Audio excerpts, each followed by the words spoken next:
long way to go. Oh, look at this. John Gaunt in the 30 up on the side and back down on the wheels, and Mark Wilson slides in here. What the heck triggered this?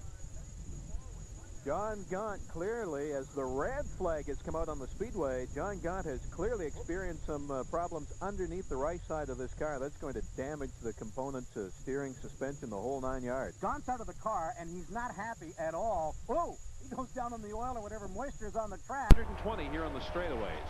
And we've got a spin carry mix out of Mount Elbert. That's up near Newmarket. In the NTN Bearings Oldsmobile loops it around. We're going to have to bring up the yellow again. Third caution flag of the afternoon and the Bud 200 here at Cayuga. This is, incidentally, the second stop on the 15-race national tour.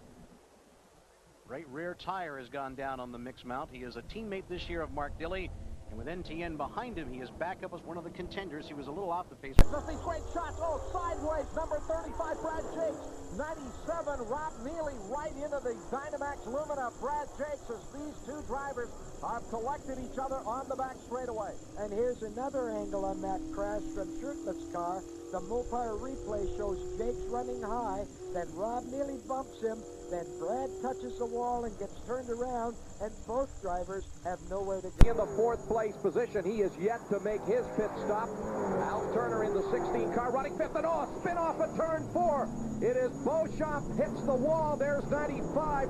Robin Buck is involved, as well as the 92 car of Earl Ross.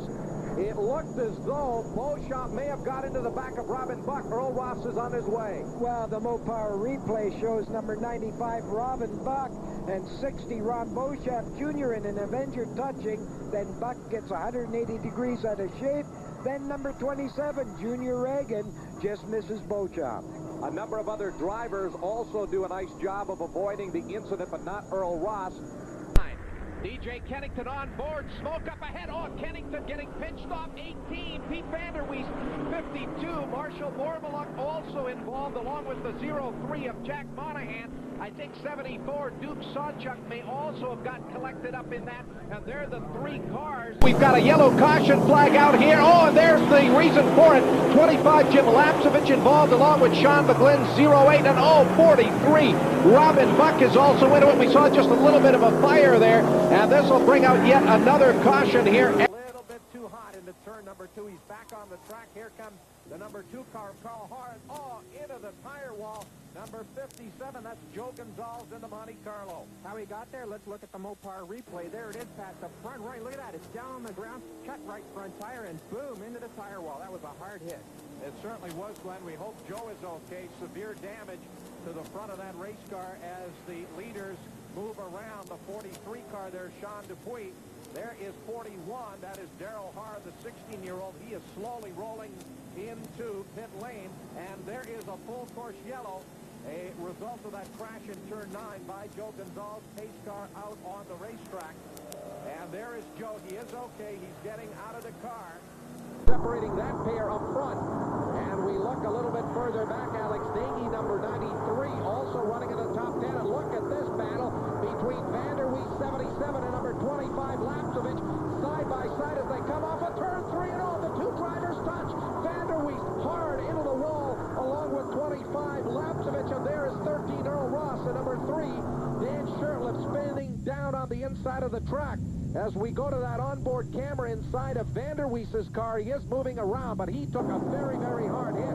There is number 3, Dan Shurtleff, and 13, Earl Ross. They were also involved, and there's fluid down on the racetrack. Well, that brought out the red flag, and you can see Lapsevich, he wants some help out there. You know, Pete took a pretty good lick, Pat, and he may be hurt. Well, here are the medical personnel and the corner workers, the emergency vehicles in position. There's Pete Vanderweest. He's moving around. He'll pull the steering wheel off, and they'll get him out of the car here as quickly as possible. But these cars are very, very well built. And there's Pete Vanderweest getting... Junior in the number 4 Chevy. Big-time Dodge power. You can see these cars swaying off the corners. Tough to get... Oh, problems here. On the front straightaway, about 6, 7 cars involved. Oh, hard hit into the number 8 car of Ted McIntyre. I believe that was Ron Van Every. And now we go to the onboard camera of Ron Beauchamp Jr., the race leader involved. as they were coming up on a couple of slower cars. And there you see the rest of the field getting through on the inside. Well, you don't see this too often. The race leaders tangled up. Andy Farr, the DeWalt Tools, Dodge in there. The 84 Jeff Ross. The front two runners. Look at Van Every's Monte Carlo. Look at that. Crunched heavily here on the front side. That looks like a clip for sure, I would think, on that machine. Let's look at the Mopar replay. There you see the big collision on the front straightaway, and then Van Every hard into the driver's side on that number 8 car of Ted McIntyre.